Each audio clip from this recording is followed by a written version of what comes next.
तौबा करें तो फिर बदल जाएं, फिर तब्दीली आए। और ये कोई मुश्किल काम नहीं, जो बदलने वाले थे वो बदल गए। बड़ा कुछ करते थे पर फिर वो लोग बदल गए। हजरत फुजाला रदी अल्लाह ताला अन्हु कहते हैं कि मैं बड़ा दिलदादा था औरतों का, और मेरा माहौल ये था कि मैं कत्ल भी कर लेता था, माज़अल्लाह चोरी भी कर लेता था, और रात मेरी तबीयत थी माज़अल्लाह नई से नई औरत के पास जाना।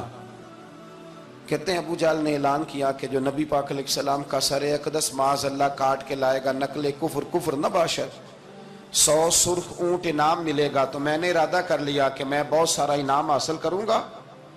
कुरान मजीद में ना अल्लाह फरमाता है कि बहुत सारे लोग ऐसे हैं जिन्हें अगर मैं रिस्क में कुशादगी दे दूं, ज्यादा पैसे दे दूं, फरमाया बागी हो जाएं, वो सरकश हो जाएं। ये बहुत सारे लोगों को जो अल्लाह तबारक व तआला इत्दाल में रखता है तो ये उनके लिए बेहतर है। हर बंदा दौलत के होते हुए नेक हो सकता, तो ये अल्लाह अगर रखता है ना इत्दाल में तो शुक्र करे अल्लाह का, वरना तो लोग अय्याशियां करें, पता नहीं क्या कुछ कर गुजरे। तो हजरत फुजाला कहते हैं कि मैंने खंजर तैयार किया और मैंने बगल में उसको छुपाया, ऊपर मैंने चादर ओढ़ ली। अब मुझे पता था ज़ोहर की नमाज के बाद नबी पाक सल्लल्लाहु अलैहि वसल्लम तवाफ़ काबा के लिए, बैतुल्लाह शरीफ के तवाफ़ के लिए जाते हैं। कहते मैं भी उस तरफ बढ़ा। रास्ते में ना वो खातून जिसके घर मैंने रात आना था, मैंने दरवाजे पे दस्तक दी।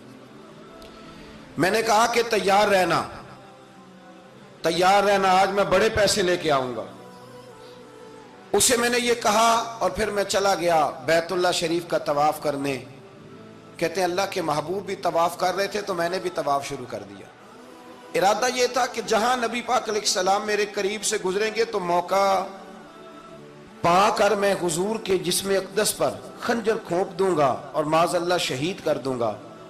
कहते हैं हुजूर एक दफा भी मेरे पास से गुजरे तो मैं हिम्मत ना कर सका, दूसरी दफा भी पास से गुजरे तो मैं हिम्मत ना कर सका, तीसरी दफा भी गुजरे तो मैं हिम्मत, नबी करीम सल्लल्लाहु अलैहि वसल्लम 2-3 दफा गुजरे तो फरमाते हैं कि मुझे मौका ना मिला, इसलिए कि हुजूर फरमाते हैं अल्लाह ने रोब के साथ मेरी मदद फरमाई, दुश्मन पर मेरा रोब तारी हो जाता है। फरमाते हैं जब चक्कर पूरे हो गए तो महबूब करीम ना छठे चक्कर पे फरमाने लगे फुजाला चक्कर एक रह गया है, बेखबर हो जो गुलामों से वो आका क्या है, एक फेरा रह गया। कहते तवाफ मुकम्मल हो गया तो महबूब मेरे करीब आए, फरमाया वो काम करते क्यों नहीं जिसके लिए आए थे। मैंने अर्ज की या रसूलल्लाह कौन सा काम, कैसा काम? अंदर तो चोर था ना, बांझ फकीरों किसे नहीं मारिया, ए हुई चोर अंदर दा, अंदर चोर था ना। कहते हैं हुजूर ने मुझे कंधे से पकड़ के हिलाया, फरमाया करते क्यों नहीं। जब हुजूर ने हिलाया तो वो खंजर भी पैरों में गिरा और मैं भी रसूलुल्लाह के पैरों में गिर गया। मैंने कहा हुजूर मुझे कलमा पढ़ा दें। कहते हैं हुजूर ने पहले मेरे दिल पे दस्ते मुबारक फेरा, फिर मेरे नबी ने मुझे कलमा पढ़ा दिया। अब ना मुरीद होने वाला कहता है कि जी आहिस्ता आहिस्ता मैं ठीक हो जाऊंगा।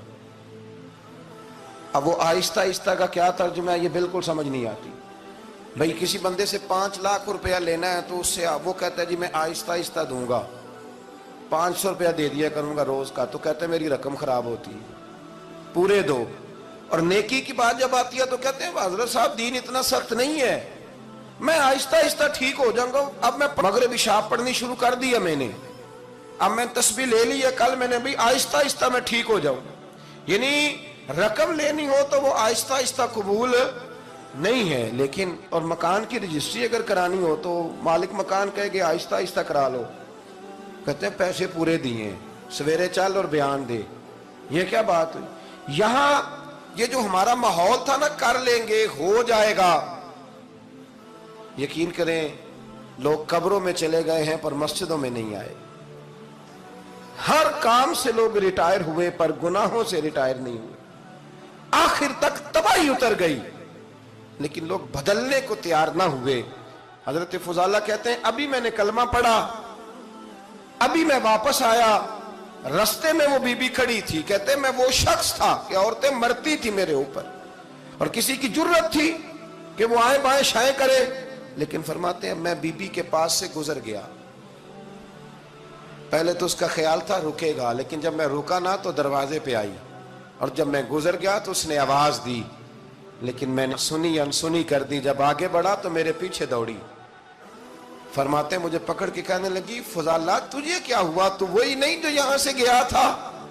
آپ فرماتے میں کبھی نہیں رویا تھا، میں کبھی نہیں رویا تھا۔ اور جب کہا نا تو وہی نہیں، کہتے میں نے سر اٹھایا تو میری آنکھوں میں آنسو تھے۔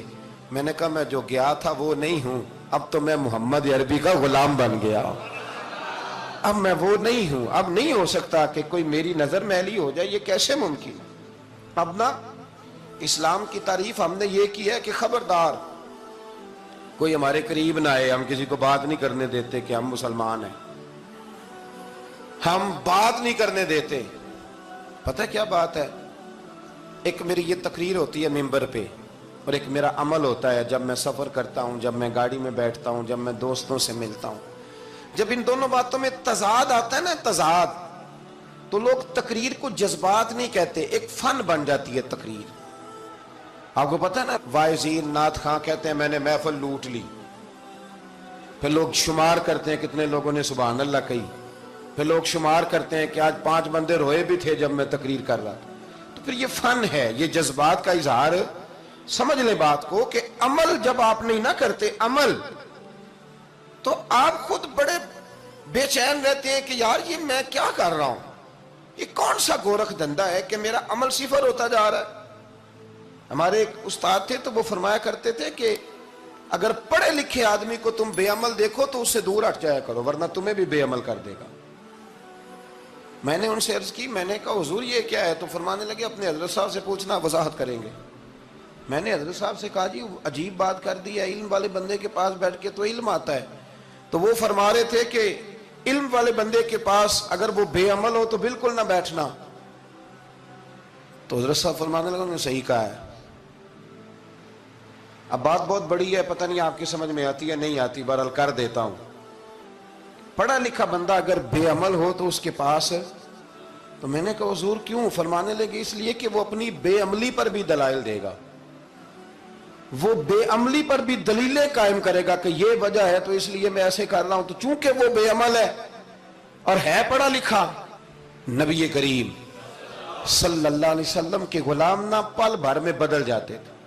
اور اللہ تعالیٰ بھی نا بڑے موقع دیتا ہے ہمیں، بڑے موقع۔ حضور نے فرمایا جس نے ایمان اور احتساب کی نیت سے روزے رکھے وہ نئی زندگی کا آغاز کرے، اس لیے کہ اللہ نے اس کے پچھلے سارے گناہ معاف فرما دیے۔ میرے نبی کریم علیہ السلام نے فرمایا جو شخص بیمار ہو گیا، مریض ہو گیا، اور نسائی شریف میں فرمایا کہ 3 دن تک بستر پہ رہا اور اس نے شکوہ نہ کیا اللہ کا، اور جب وہ شفا یاب ہو کے بستر سے اٹھا ہے نا، تب اللہ نے اس کے پچھلے سارے گناہ معاف فرما دیے۔ اور فرمایا جو حج کرنے گیا، حج کر کے واپس آیا، اللہ کے حبیب فرماتے ہیں یوں سمجھے کہ میں آج ہی ماں کے پیٹ سے پیدا ہوا۔